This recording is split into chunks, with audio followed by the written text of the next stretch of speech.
Oi, gente. Tô com uma cara de acabada, mas mesmo assim eu quero conversar. E aí eu virei uma velha que só reclama o tempo inteiro, que não tem ninguém pra conversar. Então, assim, eu vou deixar a câmera e aí, sei lá, gente, conversem comigo. Eu espero que você esteja assistindo, porque já é muito frustrante ter que fazer tudo isso, ficar preso na própria casa, gravando aula num celular podre, e aí ninguém assiste, é muito triste. E porque eu também me preocupo que vocês larguem a escola, gente, porque a gente vai ter agora as questões sociais, elas vão ficar mais viscerais ainda, sabe? A gente discutiu isso, né, na aula de tecnologia, que a gente estava falando que as desigualdades sociais, elas estão ainda mais fortes e visíveis agora aqui no Brasil, né? Porque o cara do Rio Branco com certeza tem uma plataforma muito legal para estudar, com professores online, e com certeza os professores deles também têm ali uma internet melhor que a minha e tudo mais. E assim, vocês não podem largar de estudar, largar a escola, largar a mão da vida, porque vocês vão ficar muito mais para trás dessas pessoas. E já não é justo. E eu sei que é loucura, porque assim, falar pra você que eu tô no meu normal também, não tô. Mas, vamos lá. Hoje, inclusive, eu trouxe um lenço, porque a gente vai chorar, gente. A gente precisa de um lenço pra essa aula, porque nós vamos falar dos Estados Unidos. E eles são tão bonzinhos. Vamos ficar emocionados. Vamos falar de imperialismo americano. Para começar, aliás, a aula dessa semana vai ser 3 partes. Vamos falar de imperialismo americano no primeiro vídeo. No segundo vídeo, a gente vai falar de. Esqueci, meu Deus. Eu fiz um roteiro de entreguerras. E depois a gente vai falar da ascensão do nazismo e do fascismo, porque a gente está chegando em Segunda Guerra. E é um assunto muito importante, até porque tudo que a gente está vendo agora é século XX, é o século passado, e tudo tem muita ligação ainda com a gente, né? E esse período também é um período que tem muito. Já tem foto, já tem vídeo, então a gente vai. Eu mostraria em aula, mas como a gente não tá em aula, eu vou ter que mandar pra vocês linkzinhos também, né, no Google Classroom pra você assistir alguns vídeos, né, de discursos do Hitler, do Mussolini e tal. Então vamos começar com o imperialismo americano. Vou falar uns 20 minutos disso, lenço, porque é muito emocionante, é muito lindo, gente. Então vamos lá. A gente estudou já que imperialismo é a prática que alguns países adotam, né? Eles se tornam impérios, eles meio que expandem a terra deles sobre outros territórios. Então, essa dominação de um país sobre outro, ela pode se dar de maneira militar, você pode invadir um país e ocupar esse país. Mas você também pode ser imperialista sem ocupar um país. Você pode ser imperialista influenciando as eleições dos outros países, para influenciar na política desses países. Você pode ser imperialista porque você controla a economia daquele país. Você pode ser imperialista porque você domina culturalmente aquele país. E aí você, calma, tudo vai fazer sentido daqui a pouco. Então vamos começar com o que é ser americano. Quando você fala, eu sou americano, você pensa em quê? Numa pessoa que nasceu nos Estados Unidos. Eles falam assim, né? Eles chamam o país deles de América e eles falam, eu sou americano. Só que América é isso aqui, ó. Isso é América. América é o continente. Deixa eu tirar minha cara feia daqui.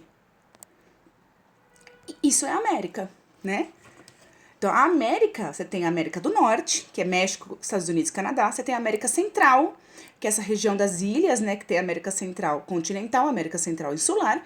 E você tem a América do Sul, onde nós estamos. Mas isso é a América, né? E por algum motivo a gente chama isso de América, né?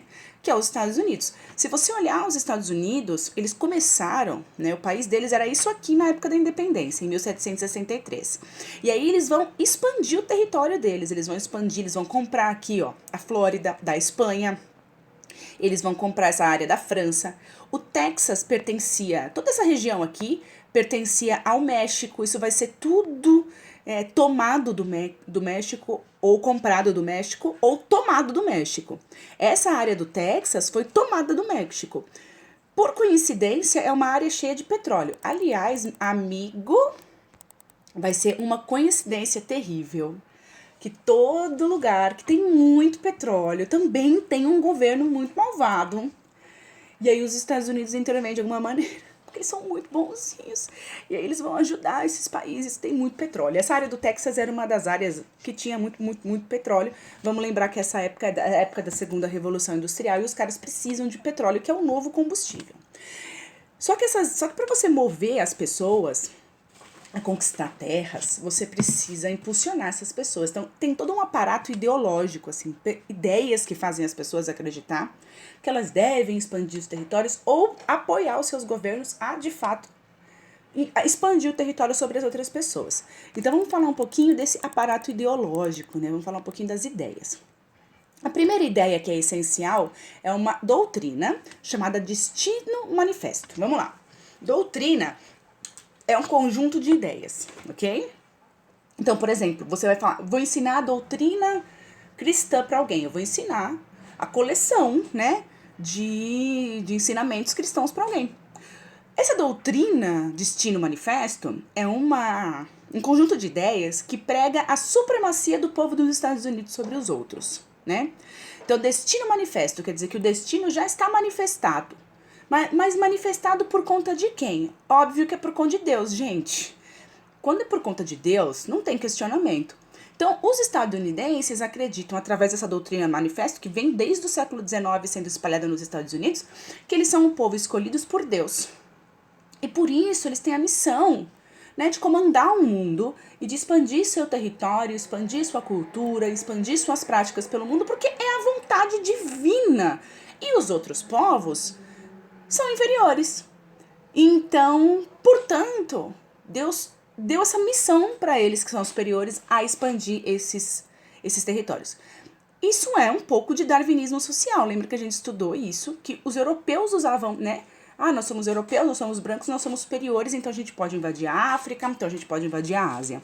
Os estadunidenses vão pensar mais ou menos a mesma coisa em relação a nós, né? A nós, que eu digo, americanos, né? Todos nós somos americanos, porque nascemos na América, no continente americano. Mas você jamais vai pensar ou falar dessa maneira. Aí eu trouxe uma frase de um dos presidentes, eu não me lembro qual presidente americano, né? Bem do século XIX ainda, 1800 e pouco. E ele disse assim, a raça pura anglo-americana está destinada a estender-se por todo o mundo com a força de um tufão. A raça hispano-mourisca será abatida. Hispano é você, eu. Hispano é descendente, né, dos espanhóis e dos portugueses, dos hispânicos. Nós somos hispânicos. E mourisca é de Mouro, né? Mouro é uma etnia árabe. Então, o que eles estão dizendo? Que eles são superiores aos hispânicos e aos mouros e, portanto, a missão deles divina é abater a nossa raça, que é inferior. Aí, eu trouxe essa imagem. Essa imagem desse cara, vocês lembram das manifestações pelo impeachment em 2016, né? Que as pessoas iam na Paulista e tal. Esse cara era a figurinha carimbada na Paulista. Olha a roupa que ele tá vestindo. Que patriotismo é esse que nós temos? Que povo patriota? Que relação é essa nossa brasileira que a gente tá convencido que lamber bota de americano é a melhor coisa pra gente? Que o que é melhor para os Estados Unidos é o melhor pra gente. E a gente é meio convencido disso. Tanto, eu não vou nem me estender nesse assunto, ok? Mas diz pra mim que patriotismo é esse. Se você souber, me explica.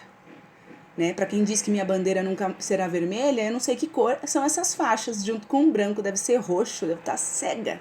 Então, assim, que país patriota, que país soberano faz um desfile com bandeira do país dos outros, que chefe de Estado chega pro Trump, pro presidente dos Estados Unidos e fala I love you.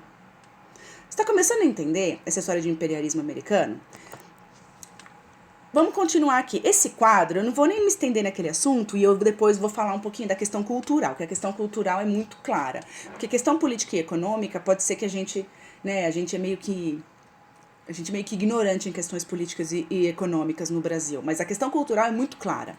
Esse quadro é um quadro de 1872 e ele chama Progresso Americano. Então vocês já viram um filme de Velho Oeste, né? Que tem esses charretinhas assim, ó, esses vagãozinhos, né? Chama wagon em inglês. Tem essas coisinhas. E aí os caras eles brigam, eles atiram, tem treta com os índios e tal. O que é esse período que os Estados Unidos, que só tinha um territóriozinho lá no leste, vai começar a expandir para o oeste. Então você pode ver que essa mina que tá voando no céu, ela representa o progresso. E aí você vê, olha o céu, né? O céu ele tá mais claro onde a mina já passou e mais escuro onde a mina vai passar, que é no oeste, de leste para oeste, né? Do lado direito pro lado esquerdo. Então tá vendo? Onde o progresso americano passa, ele traz a luz contra a escuridão. E aí você tá vendo o povo, né? Os colonos americanos que foram conquistar terras para o oeste. O que significou tirar terra dos indígenas e matar inúmeros indígenas, né? Nativos nos Estados Unidos hoje é bem raro. O povo americano se identifica como um povo branco, né? Porque são poucos os indígenas, porque eles foram mortos ao longo do tempo, e eles têm direito a pouquíssimas terras lá nos Estados Unidos. Porque os europeus brancos foram, né? E os americanos, que já tinham nascido, né, nos Estados Unidos, foram expandindo o território para o oeste. Bom, outra doutrina, né? Outra ideia, chama Doutrina Monroe. Ela tem esse nome Monroe porque era um presidente da época que ficou muito famoso por essa frase, que ele fala assim, América para os americanos. Quando você pensa América para os americanos, até parece que é o continente para o continente americano, né? Mais ou menos. Quando ele fala América para os americanos, o que ele quer dizer? Ele quer dizer assim, tipo, para os europeus. Porque os europeus estão expandindo o território na África e na Ásia. E aí os Estados Unidos falam, aqui não. Até porque em 1823 o Brasil tinha acabado de se tornar independente em relação a Portugal. A maior parte dos países, né, acho que o Brasil e o Uruguai são os últimos países a se tornar independentes. Então a doutrina Monroe é uma doutrina que deixa muito claro para os europeus em relação aos Estados Unidos. Isso aqui é nosso, esse continente aqui é nosso, você não brinca mais aqui. Então se você observar essa charge, ó, você tem o tio Sam, é uma charge da época. Tem o tio Sam, ele escreveu Doutrina Monroe aqui no chão. E aí, do outro lado, você tem personagens que são personagens, né, europeus, né? Você tem um lorde, você tem um cara vestido com roupas aqui de batalha, que nos lembra um pouco da Idade Média, da questão europeia e tal.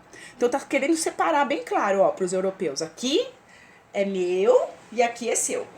Ai, desculpa que eu tá sentada na perna, tá dormindo a minha perna. Muito bem, continuando. Então, a doutrina Monroe reflete isso. Aí eu trouxe outra charge aqui, ó. Tá vendo? O tio Sam.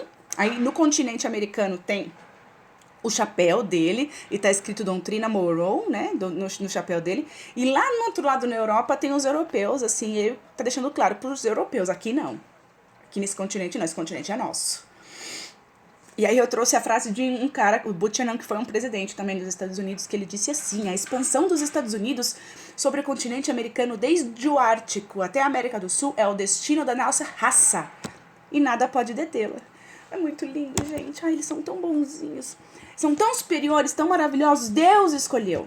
Foi Deus, gente. Aí é meio... O que eu não consigo entender é como a gente que é brasileiro, que é a raça inferior, segundo eles... Não segundo todos eles, tá, gente? Não tô falando que todo americano, né? Os 250 milhões de habitantes que tem lá, todo mundo é assim, não é isso. Mas como é que a gente, que não tá lá, consegue ser tão ambibota, consegue ser tão subserviente em relação aos Estados Unidos? Como que a gente foi convencido disso? Anos mais tarde veio esse presidente aí, o Teodoro, né? O Theodore Roosevelt. Esse cara, tá vendo o óculos dele? Ó, presta atenção aqui na carinha dele, no óculos, porque a gente vai ver umas charges e ele é retratadinho assim, então precisa aprender a cara dele. Ele cria a política do Big Stick, né, em 1904. O que é o Big Stick, né? É um porrete gigante, né? Um grande, tipo, qualquer coisa que é num formato assim, em inglês é um stick, né? Isso aqui é lip stick, né? Que é lábio... Isso aqui é manteiga de cacau, mas se fosse um batom. Lábio, lip e stick é um negocinho assim. Então, Big Stick é o grande porrete, é um porretão. Aí você tá vendo de novo aí o tio Sam em cima da América inteirinha, segurando a política do Big Stick, segurando, né, o Big Stick, escrito Doutrina Monroe nesse Big Stick. O que é a política do Big Stick? É uma política, você pode ver um porrete, um taco de beisebol gigante. Não é uma coisa sutil, é uma coisa que remete um pouco de violência.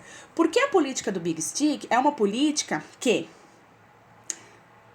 Nos Estados Unidos, eles começam a intervir militarmente em outros países que eram estratégicos para a economia norte-americana. Então, vai começar na América Central. Eu trouxe aqui mais, que eu falei que eu trouxe as charges, ó. Tá vendo aqui? Aqui é o Theodore Roosevelt, a carinha dele lá do óculos, com o Big Stick. E aí ele tá aqui cercando o Mar do Caribe. Aí aqui também tem outra, olha só, olha o povo, entendeu? Ó. De um lado você tem o povo branco, do outro lado você tem um povinho com a cara escura. E aí você tá lá vendo Theodore Roosevelt, né, com o porrete. E aí ele tá escrito no porrete aqui, a nova diplomacia. Como é que eles resolvem os conflitos? Dessa maneira. E aí eu vou trazer um exemplo que é o canal do Panamá. Aí eu tenho algumas informações aqui no meu papelzinho, uma colinha, porque eu não lembro de tudo isso, tá? Depois eu ponho um vídeo pra vocês verem o canal do Panamá. O Panamá é um paizinho na América Central e ele pertenceu à Colômbia. Só que eles queriam se tornar independentes da Colômbia, então eles assinaram lá um tratado com a Colômbia, mas a Colômbia não respeitou o tratado. E aí os Estados Unidos tinham interesse na região do Panamá, e aí os Estados Unidos ofereceu ajuda para o Panamá em troca deles poderem construir o canal do Panamá no Panamá. Então, o canal do Panamá, na verdade, você vê aqui nessa charge o tio Sam, ó, brincando com o Panamá, porque ele é um neném, um país recém, acabou de ser, né, acabou de decretar sua independência. Olha o mapa aqui do Panamá, que eu vou explicar. Ó, você tem de um lado o Oceano Pacífico e do outro lado o Oceano Atlântico, tá? Esse é o território do Panamá. Aqui, ó, tá vendo? Bem no meio aqui, ó, tem essas duas bolinhas, Cidade do Panamá e Colón. É Colón que tá escrito. Tá vendo que é uma área bem estreita, né? E aí tem entradas ainda de água dentro da terra. Então, qual que é a brisa que os Estados Unidos têm aqui? É isso aqui, ó. Deixa eu botar pra cá. Muito bem. Você tem o verdinho lá em cima, que é os Estados Unidos. Os Estados Unidos, não só os Estados Unidos, mas os países europeus também, fazem muito comércio. Os Estados Unidos, em especial, leva a mercadoria de um lado para o outro do próprio país, às vezes. Para fazer isso de barco, você não pode ir por cima, porque é tudo congelado, né? Frio, pelo menos era naquela época, hoje tá derretendo, mas enfim. Então você tinha que dar a volta de barco por toda a América do Sul para ir para outro lado, ou para fazer comércio com a Europa, enfim. Era um baita trampo, demorava dias para fazer essa viagem. Fazendo o canal do Panamá, que nada mais é que um buraco que eles vão fazer para atravessar o Panamá.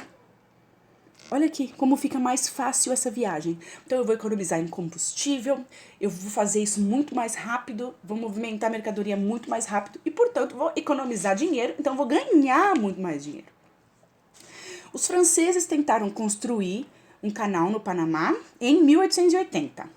Só que não deu certo porque, por coincidência, né, a gente está vivendo um momento de epidemia, uma doença tropical, uma doença de calor, assim, eu não me lembro qual agora, acometeu todos os trabalhadores, assim, da construção do canal, e a França desistiu, porque não tinha como continuar construindo o canal. E aí, em 1904, os Estados Unidos faz esse acordo com os panamenhos, tipo, eu te ajudo a você se livrar lá da Colômbia, e você me dá a concessão de construir o canal aqui para vocês.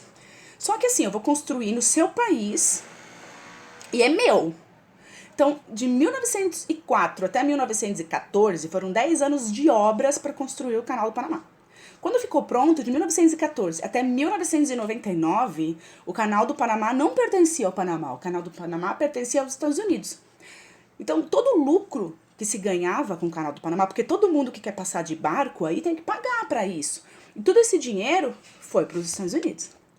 Então você percebe assim, os Estados Unidos é um país muito bonzinho que ajuda todo mundo, desde que eu vá ganhar muito dinheiro, né?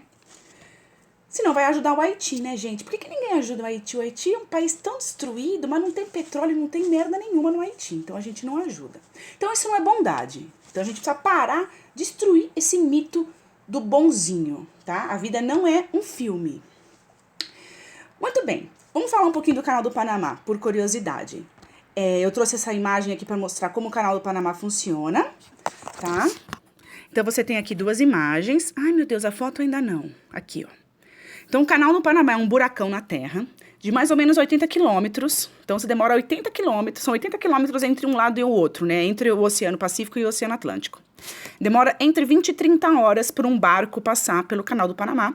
Depende do tamanho do barco e do peso que ele tem e tudo mais.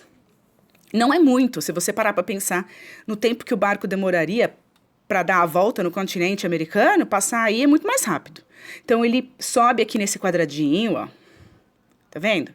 Aí enche de água a comporta, aí o barco vai pro próximo nível, enche a comporta de água, passa pro próximo nível, enche de água, aí ele passa esse lago artificial e desce do outro lado, do Oceano Atlântico. Aí eu trouxe uma fotografia, uma imagem aérea do Canal do Panamá. Então olha só aqui, ó, tá vendo? O barquinho vem, entra aqui, passa pelas comportas, aí vai passar esse lago artificial aqui e vai sair do outro lado do oceano Pacífico para o Atlântico ou vice-versa. Eu vou ver se eu coloco algum vídeo para vocês verem o funcionamento do Canal do Panamá, que é muito louco. É realmente assim, uma construção incrível. Então vocês percebem que os Estados Unidos começa a interferir no país dos outros. E dentro do próprio país deles, é um país extremamente preconceituoso, né? Então vamos falar um pouquinho disso, de como dentro dos Estados Unidos tem muita opressão. Nos Estados Unidos vai ter uma sigla que eles falam que é o WASP, que é o White, Anglo-Saxon and Protestant. O que isso significa? Branco, anglo-saxônico, quer dizer, nós somos descendentes dos povos anglo-saxônicos, que são povos que habitavam o norte da Europa. E protestantes, tá? Protestantes a gente chama de evangélico aqui no Brasil. Lá eles usam mais o termo protestante. Eu não sei como funciona. Aqui no Brasil tem 1 zilhão de igreja evangélica. Nos Estados Unidos é um pouco diferente, né? E eu não sei como é que é. Mas assim, tem muito mais protestante do que católico nos Estados Unidos. Bom, essas pessoas que são brancas, descendentes dos anglo-saxônicos no norte da Europa e protestantes, elas se julgam superiores, né, às outras pessoas da sociedade. Então, os negros nos Estados Unidos eram segregados. Então, além dos Estados Unidos explorar o país dos outros, da América do Sul, e transformou a América Central e a América do Sul num quintal, eles também vão explorar o próprio povo negro. Então, já que o povo negro não é mais escravo, em muitas cidades e alguns estados dos Estados Unidos, o povo negro era segregado. O que isso significa? Que eles não poderiam fazer parte da sociedade normal. Então, nos Estados Unidos, os negros não é em todo lugar dos Estados Unidos, era em cidades e alguns estados. Os negros não podiam sentar no ônibus na parte da frente do ônibus, só na parte de trás do ônibus. E sentando na parte de trás do ônibus, quando um branco entrava no ônibus, eles tinham que levantar para o branco sentar. Tinha lugares que os negros não podiam frequentar os mesmos lugares dos brancos, então tinha escola para negro, tinha restaurante para negro, tudo para negro. Os lugares de branco, os negros não podiam ir. Aqui, por exemplo, eu trouxe 2 exemplos. Eu trouxe um cinema. Então, você está vendo aqui teatro, né? Está escrito aqui, que eles chamam lá cinema, Rex Theater, for colored people, para pessoas de cor. Então, esse cinema era cinema de negro. Um branco não iria no cinema de negro, porque ele não vai no cinema de negro, porque ele é branco. E os negros não podiam entrar. E nessas cidades que tinha segregação, não é que o dono da loja, eu sou muito racista e na minha loja não entra negro. Era lei. Tinha lugares que a lei era isso aqui, ó. Você tem um bebedouro para branco e um bebedouro para preto. Tá escrito em cima do bebedouro white, que é branco, e colored, que é de cor. Então, os negros não podiam beber água no mesmo bebedouro dos brancos nos Estados Unidos até a década de 60. Não foi 200 anos atrás, né? Foi tipo 60 anos atrás. Tem uma foto que circulou na internet, quando eu tinha Facebook ainda, uns 3 anos atrás, que é uma foto de um homem negro tomando água num bebedouro escrito branco. E aí a galera ficava zoando, né, na internet, assim, a galera, né, branco, né? Ficava, grande coisa que ele tá fazendo, ele tá tomando água num bebedouro, grande merda. Grande merda nada, porque esse cara, ele tava cometendo um crime, ele poderia ser preso por tomar água num bebedouro de um branco. Então você percebe que o capitalismo, a gente já conversou sobre isso, a riqueza não é infinita, ela é finita. Então, se eu concentro, alguém perde. Então, a desigualdade, ela é essencial para o sistema. Então, preconceito é uma coisa que o capitalismo se aproveita dele. Por quê? Porque se eu justifico a minha superioridade sobre outras pessoas, eu justifico que eu tenha poder e privilégio. Então, eu sou branca, descendente dos anglo-saxônicos e sou protestante. Então, assim, quem é negro, fica excluído. Então, ele não vai ter acesso a ter o que eu tenho. Então, se ele não vai ter acesso a ter o que eu tenho, ele não vai ser um perigo para mim. Ele não vai ameaçar o meu poder e meu privilégio, porque o dinheiro não é infinito. O dinheiro é finito. Então, eu justifico que existe uma razão para que eu tenha mais que ele, que é porque eu sou branca, ou porque eu sou hétero, ou porque eu sou protestante, ou porque eu sou descendente dos povos anglo-saxões. E até hoje isso é muito claro no nosso sistema. A gente tem muita resistência dos setores conservadores e dos setores de elite, que são setores que querem deixar negros, mulheres, homossexuais de fora, para justificar que eles não possam participar das mesmas coisas. Porque se eles não podem participar das mesmas coisas, eles não vão oferecer perigo ao meu poder e ao meu privilégio. Não é conveniente? Mostrar mais um pouquinho aqui para você. Essa é a Ruby Bridges, foi a primeira menina norte-americana que na justiça, menina negra norte-americana, que na justiça ganhou o direito de ir para a escola. Só que era uma escola, o bairro lá onde ela morava, que ela podia frequentar a escola, era uma escola de branco, ela foi a primeira menina negra. O que você tá vendo na foto de cima é ela sendo escoltada pela polícia para a escola. Mas por que diabos uma menina de 5 anos precisa ser escoltada para ir para a escola pela polícia? Porque a comunidade branca estava indignada. Tá? Essa menininha tá segurando uma placa, que provavelmente não é uma placa feita por ela, é uma placa feita pelos pais, e ela aprendeu a ser racista com os pais dela, e na placa diz assim: nós queremos manter nossa escola branca. Nesse dia que a Ruby Bridges foi para a escola, nenhuma criança branca foi, e teve professores que se recusaram a dar aula para essa menina. E agora, que para mim é o suprassumo. Você sabe que desde a Revolução Russa, lá em 1917, os países que são controlados por interesses privados, né, pelo capital privado, por dinheiro, morrem do comunismo, porque o comunismo ele vai acabar, né, o comunismo ou o socialismo, que seja, ele vai acabar com esses direitos de empresas privadas, e essas pessoas vão perder o poder e o privilégio que elas têm. Então, tudo começou no Ocidente, na América e na Europa, uma propaganda contra o comunismo. Nananana. Então, as pessoas nem sabem o que é comunismo, mas elas associam o comunismo com coisas horríveis. E aí tem uma foto de uma passeata nos Estados Unidos. E olha o que está escrito na plaquinha. Você entende o que está escrito? Está escrito miscigenação racial é comunismo. Gente, tudo é comunismo. Tudo aquilo que oferece uma ameaça a quem tem poder e privilégio, essas pessoas se articulam a fazer propaganda associando isso ao comunismo, que todo mundo tem medo, porque ninguém sabe o que é, mas é uma coisa horrível, que tira a minha liberdade. Não é incrível? Então, se você tem mãe branca ou pai preto, ou vice-versa, ou sei lá, um vô, uma avó assim, saiba que miscigenação racial é comunismo. Adoro. E essa intolerância gera lá o KKK, né? O Ku Klux Klan, que vocês devem ter visto ultimamente, porque tem uma louca aqui no Brasil que fez uma passeata parecida com esses caras. Esses caras, gente, é um movimento extremista que é uma bomba, que é uma mistura de nacionalismo extremo com fanatismo religioso, né? Então, eles são nacionalistas, mas é um nacionalismo branco. Eles são anti-imigrante. Então, você que é branco aqui no Brasil, que fica pagando pau de americano, vai pra lá pra ver se eles vão achar que você é bem-vindo. Vai lá, tchau. Eles são anticatólicos porque eles são também protestantes, eles são antissemitas, né, que é contra judeus, homofóbicos e, óbvio, anticomunistas.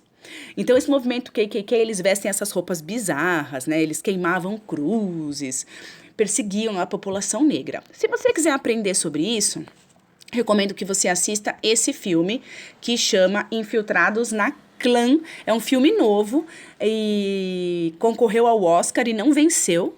E é um absurdo, porque foi o melhor filme daquele ano, se não me engano, acho que foi 2018. Ou o ano passado, não me lembro agora. Mas é um filme maravilhoso, 2019, foi ano passado. É maravilhoso o filme. Só que não é um filme sobre essa época que a gente está estudando, né? Se não me engano, isso aqui é década de 70, é um pouco mais recente. Mas é muito, muito bom. Procura esse filme Infiltrado na Klan, assiste esse filme, é maravilhoso.